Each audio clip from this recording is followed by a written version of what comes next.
Bueno, como no hay sonido, yo tampoco tengo un gran cañón. Yo nunca pude hablar en el aula magna allá en Mérida. Allá hablaban puro Caracciolo y el fantasma que tenían tremendo cañón. Yo quiero hablar sobre los 213 años, tanto del 19 de abril en Caracas como el 5 de mayo en París. Sin embargo, esta fecha no es simplemente patrimonio de nosotros los venezolanos, sino que también es parte de la historia universal, porque tiene que ver con España y con Francia y el contexto de lo que era en ese momento, este siglo XVIII, donde ya en Venezuela y en América Hispana se ha cimentado la sociedad de casta, pero también España vivía problemas económicos. El motín de Esquilache y otros problemas sociales que había en España demuestran que esa sociedad monárquica no estaba en crisis nada más en América Hispana, sino también en la propia metrópoli. Había problemas, profundos problemas sociales. Y esos problemas pasaban, por ejemplo, que en España, ese gigantesco imperio que ellos habían construido aquí, que en tiempo de Felipe II se decía que era un imperio donde nunca se ponía el sol, sin embargo ya mostraba señales de debilitamiento. Como era tan grande, ya también, y era grande pero también muy apetecido por las demás potencias europeas. Francia, Inglaterra y Holanda ya le han quitado pedazos al Imperio Español, por eso ya a finales del siglo XVIII, ya la Revolución Francesa también había hecho parte de su trabajo para que España entrara en crisis ya comenzando el siglo XIX.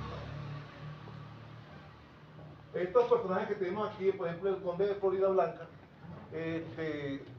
ya para 1888 ya no era consejero del monarca, ya en esa época estaba todavía Carlos III, y Carlos III muere en 1888, y el conde Florida Blanca, que era un asesor, se retira del cargo, es destituido 3 años después, porque era profundamente monárquico, y en esa época ya había necesidad de transigir un poco con lo que era la Revolución Francesa. Los principios de la Revolución Francesa estaban ya inundando toda la sociedad europea. Todos aquellos mensajes eran ya motivo de preocupación para la monarquía. El conde de Florida Blanca, él no transigía con la Revolución Francesa, era muy monárquico, y en su lugar fue colocado el conde de Aranda, que era un hombre ilustrado, profundamente ilustrado. Se decía que era uno de los máximos exponentes de ilustración española. Y él comienza ya a vislumbrar que ese gigantesco imperio España lo puede perder si no se toman medidas. Y una de las medidas que él propone es que España se desprenda del territorio continental y se quede simplemente con Cuba y Puerto Rico. Y en los restantes territorios se coloca una especie de virreinato gobernados por americanos leales, muy profundamente leales a la colonia española. Eso es lo que propone el conde de Aranda. Sin embargo, ya en esa época el conde de Aranda estaba viejo, y el que emergió como consejero fue Manuel Godoy. Que yo me acuerdo que en la época que yo estudiaba primaria le decían el favorito Godoy, yo no sé favorito por qué, pero yo tenía 10 años, no le metía en historia universal. Bueno, favorito Godoy porque se decía que era el amante de Carlos IV, era amante de la reina y era favorito también del rey, que se dejaba meterse contrabando porque el tipo era muy manipulador. Un gran manipulador que se apoderó del trono español y va a producir la crisis que nos va a traer a nosotros, a la libertad. Aquí había movimientos que se llaman los precursores, se habla de José León Chirino, de Tupamaru, del rey Miguel, de Juan Francisco de León, pero lo que provoca nuestra independencia es una razón foránea de allá de la metrópoli, es la crisis producida por las manipulaciones de este hombre, un ambicioso que provoca la crisis más adelante. Bueno, Juan Pablo Viqueta, aquí estamos hablando de la ilustración americana, así como Europa tuvo su ilustración, yo lo dije la vez pasada que hablé de Miranda. Si en Europa había ilustrado, pensamiento de ilustración, Montesquieu, Voltaire, Rousseau, John Locke, aquí en América tenemos también unos lujos de hombres, de intelectuales que aportaron al pensamiento universal, sobre todo para ese momento en que nosotros vivíamos esa crisis. Bueno, es muy difícil hablar de esto porque uno cuando lee la Vendetta Negra, y por ejemplo habla de que España más que una madre es una madrastra, sin embargo hay argumentos también que hablan bien de la colonización española, de las universidades, del saber, de todo ese andamiaje de estados que trajeron, que al final su colapso nos llevó a nosotros en muchas razones a ser países definitivamente hasta llegar a ser lo que somos hoy, un estado fallido. Aquí tenemos, por ejemplo, a Juan Pablo Vizcarra y Guzmán, el peruano, que escribió cartas a los españoles americanos, que eso es de lo que Miranda más adelante retoma para su planteamiento. Tenemos a el padre Salvador XIII de Mier, el mismo Miranda, que propone la manera de gobernar nosotros.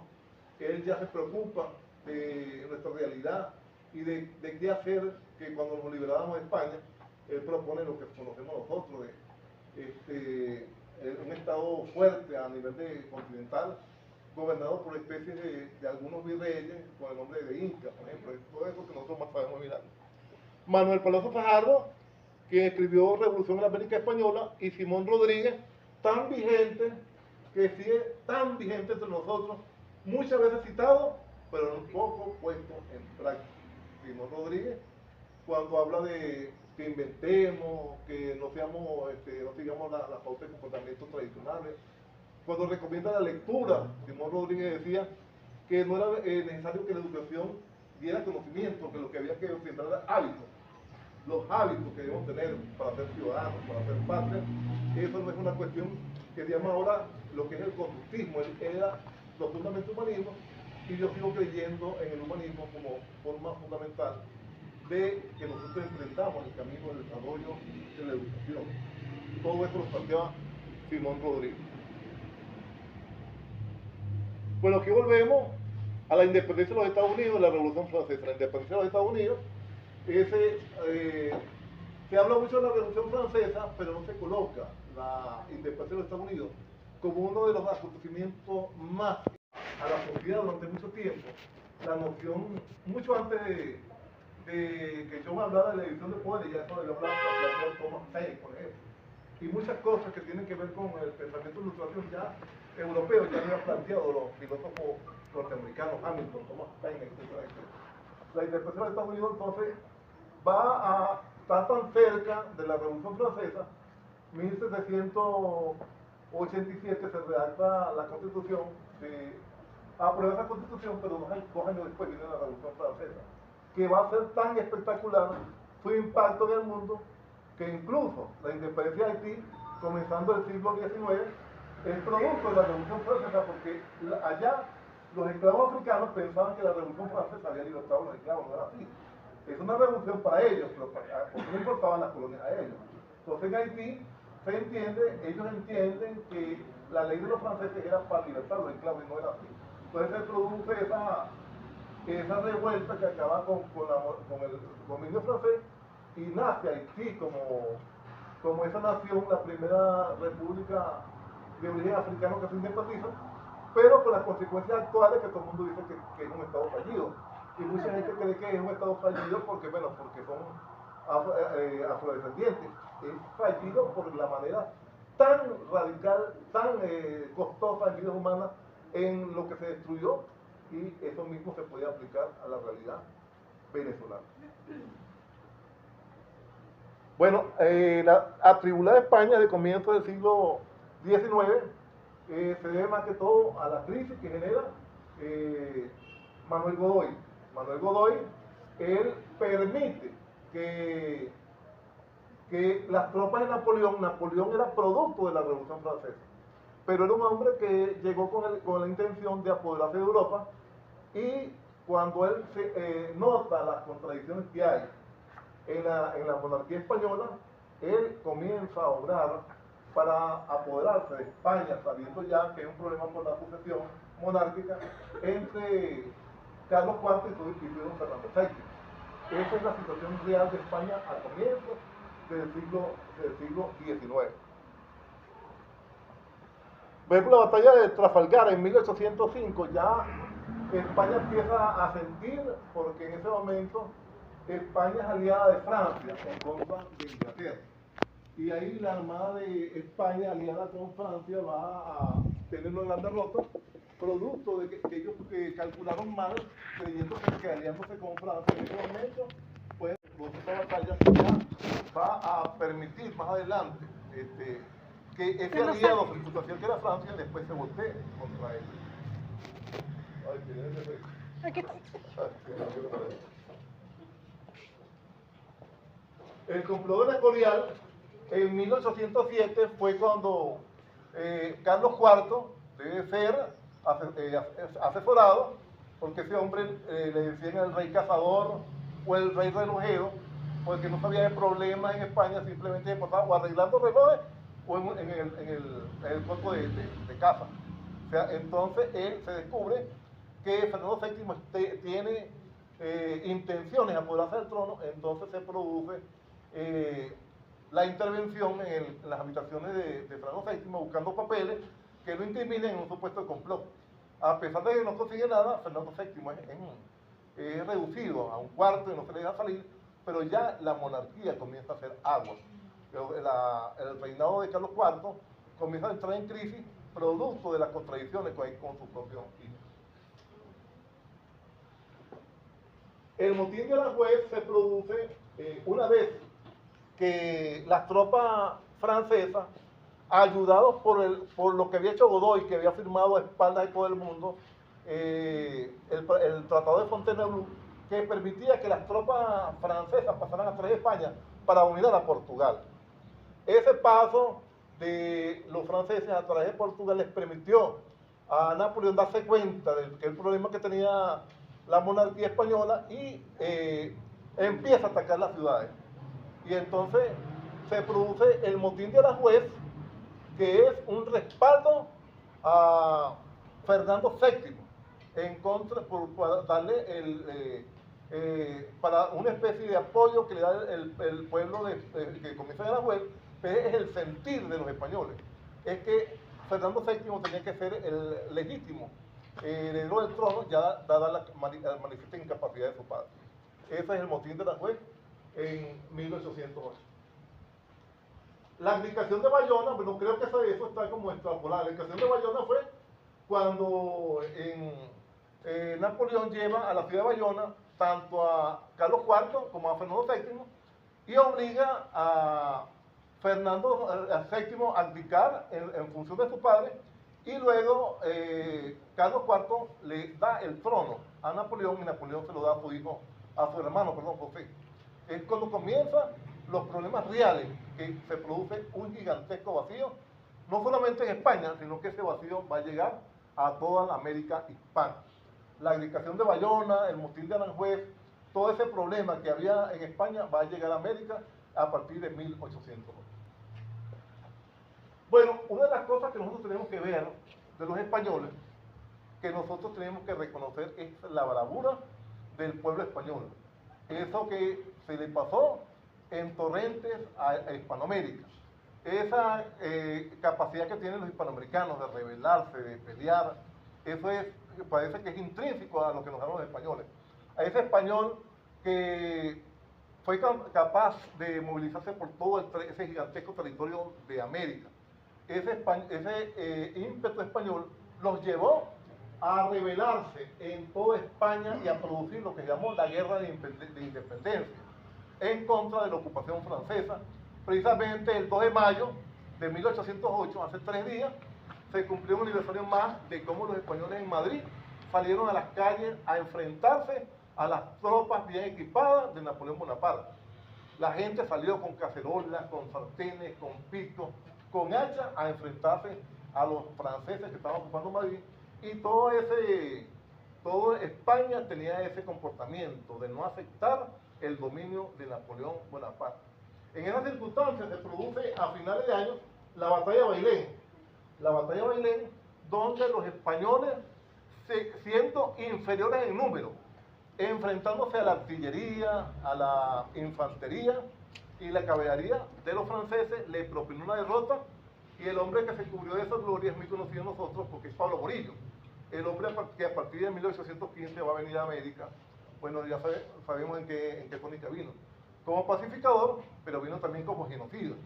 Porque las muertes que por lo menos hizo Pablo Morillo en el sitio de Cartagena y en Bogotá fueron realmente espantosas, la capacidad que tuvo este hombre de sembrar la sangre una vez que vino, como la carta de Fernando VII para aplacar la rebelión que se estaba produciendo en América. Bueno, eso también lo que pasa es que esa diapositiva está el Consejo de Sevilla y el Consejo de Regencia es lo que se nos dijo a nosotros, por ejemplo, en el año de 1989, cuando se producen las elecciones libres a la alcaldía, 1989, que la patria había nacido en el municipio, los españoles nos trajeron a nosotros los cabildos, que los cabildos eran la unidad por excelencia de organización popular. Bueno, ese modo de organizarse los españoles a través de los cabildos les permitió a ellos producir los primeros grupos institucionales que se llamaban Junta Suprema Reconocedora de los Derechos del Rey Fernando VII. Esos movimientos autonomistas de consejos de instituciones locales nacieron después de la intervención francesa y sirvieron para que todos los españoles en todas las ciudades proclamaran la necesidad de que viniera al trono de España Fernando VII. Es por eso que se le dijo el deseado, Fernando VII el deseado.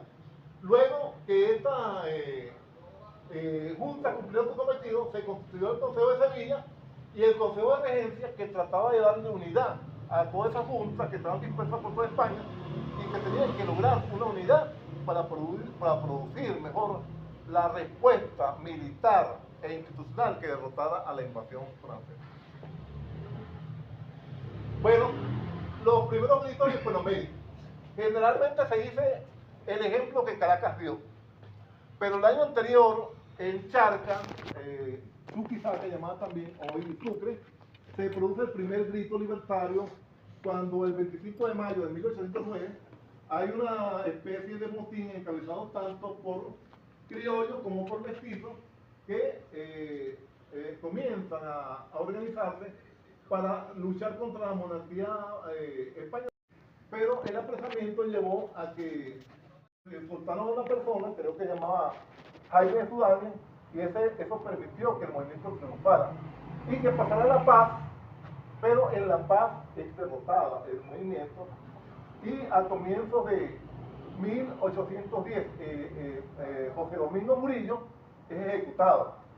Dijo una frase que dice: compatriotas, la tea que se ha encendido no se podrá apagar jamás. Una de esas frases que uno conoce, por ejemplo, aquí en Venezuela conocemos lo que dijo José María España, que dijo: no pasará mucho tiempo antes que mis cenizas sean honradas. Todo eso son frases de almanaque, son frases para la historia. Mi preocupación es que la historia tiene que enseñarse como un proceso. Si uno enseña un hecho histórico aislado, así como se hace aquí, se habla del 19 de abril, de que en Parán se puso en un balcón y le preguntó al pueblo si me quieren como gobernador. Entonces el padre de Madariaga hizo señas que dijeran que no. Entonces, antes Francisco salió agarrado por un brazo en Parán. Esa es la historia que nosotros conocemos. Como hizo el 1 de mayo con ese señor que dijo que si querían aumento. Bueno, esa es la circunstancia, bueno, por favor, que decir, no sé, esa es la circunstancia que hay que analizar la historia desde el punto de vista del proceso, las causas que llevaron a ese 19 de abril y a ese 5 de mayo, que en el caso de Barinas es muy parecido a lo que pasó en Caracas. Bueno, aquí están esos movimientos que hubo en Venezuela. Fueron 7 que triunfaron. Primero Caracas, 19 de abril. Luego vino Cumaná, el 27 de abril. Luego vino Barcelona, creo que el 30 de abril, y finalmente Margarita, el 4 de mayo. Quinto fuimos nosotros, digamos nosotros con mucho orgullo, el 5 de mayo, y finalmente cerraron Mérida el 16 de septiembre y Mérida en septiembre y Trujillo en octubre. Esas fueron las 7 provincias que dieron origen a que estén contempladas en el pabellón nacional, en nuestra bandera. Los movimientos de Coro, de Maracaibo, de Guayana fueron abortados, no tuvieron prosperidad. Aquí en Venezuela los 7 movimientos tuvieron éxito, no así como en el Alto Perú, estamos hablando, en Charcas y en La Paz, que esos movimientos fueron abortados. Entonces la independencia nuestra comienza el 19 de abril en Caracas y todas son igualitas. Se utiliza la máscara de Fernando VII. ¿Por qué la máscara? Porque, bueno, uno no sabe si era algo oportunista o simplemente era lealtad al rey. Había mucho de lealtad al rey también, porque nosotros estábamos íntimamente ligados a España. Aquí no había noción de patria. Hay mucha gente que habla de patria, pero la patria para nosotros es algo muy etéreo, muy inacible. ¿Cómo podía haber patria si apenas en 1777 se había creado la Capitanía General de Venezuela? No había sentimiento en lo nacional, no había realmente un motivo para sentirse venezolano, nos sentíamos americanos, hispanoamericanos. Y incluso el malestar que tenían los blancos criollos era que ellos se sentían maltratados, no tomados en cuenta por los españoles, pero ellos en el fondo querían ser como los españoles, tenían los mismos derechos por los españoles. Y como los españoles no lo tomaban en cuenta, entonces al final eso reventó con esos movimientos autonomistas. Por ese gran vacío de poder, por ese gigantesco vacío de poder que generó la invasión a España por parte de Francia. Eso fue realmente lo que llevó a la independencia. Entonces, la independencia se la debemos a Napoleón Bonaparte. En última instancia, se la debemos a Napoleón Bonaparte y al favorito Godoy. Godoy fue colocado por la providencia ahí. Bueno, ese favorito Godoy, que yo no sabía que por qué lo llamaban favorito. Ya sabemos que era. No le podemos decir a cualquiera por ahí, mira. Ah, sí, Godoy. Hay que buscar consejeros así para que tumben gobierno con los malos asesoramientos, buenos asesoramientos. Bueno, las otras, con esto quiero terminar. Fui más corto que la carrera de Lapa. Muy cortito.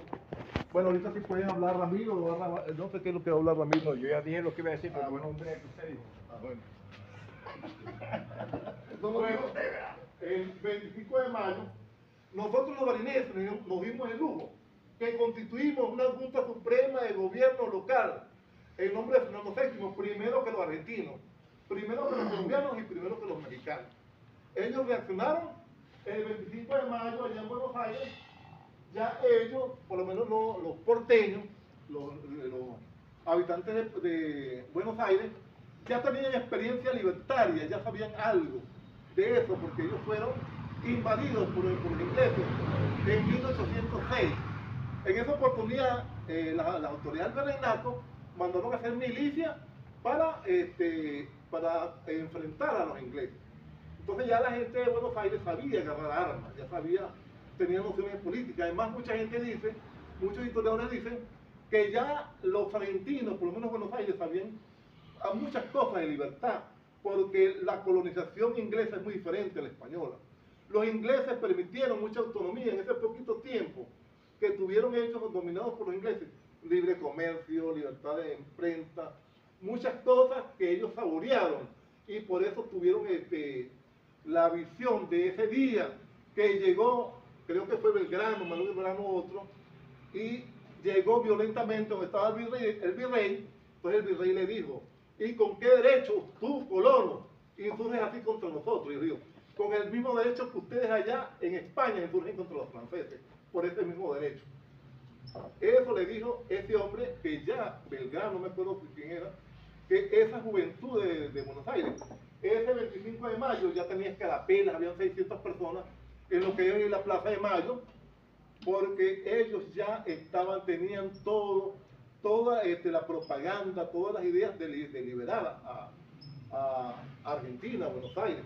Y lo hacían, ya uno sabe si por constituir esa junta, poniendo como mampara a Fernando VII, o porque tenían genuinos proyectos de constituir un Estado independiente.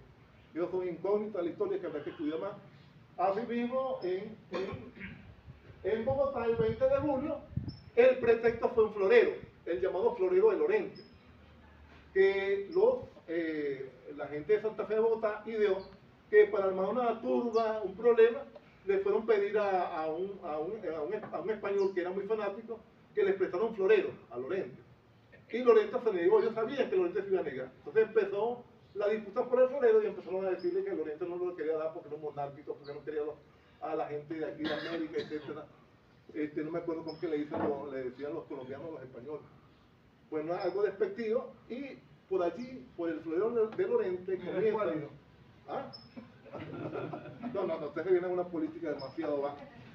A mí no me gusta el tipo de política. Dice que no le gusta a ellos. Bueno, no hay similitud. Bueno, entonces el florero Lorente es el 20 de julio, forma parte de lo que los bogotanos hablan, así como nosotros hablamos el de Omar Arriaga y de Francisco Salia, los colombianos hablan de el florero Lorente. Hay una película. Y en México hablan mucho de la campana que hizo redoblar el 16 de septiembre, el grito de Dolores, es cuando el cura Miguel Hidalgo y Costilla, para llamar a la población a la rebeldía, tocar esa famosa campana. Bueno, ese día es fiesta nacional en México. El problema es que nosotros no conocemos ese proceso. Hay que conocer la historia como un proceso, las causas, las consecuencias. Es por eso que a mí me preocupa eso. A lo mejor es una frase muy manida, la que dijo Carlos Marx, que dijo que la historia era la partera de los hechos históricos, la violencia es la partera de la historia, y es así, sin violencia no hay cambio de historia. Esa violencia fue producto de un vacío de poder, pero al final tuvimos que pasar los venezolanos por una guerra civil de 10 años, donde murieron 300.000 personas para que hoy tengamos un Estado fallido. Muchas gracias. Muy bueno.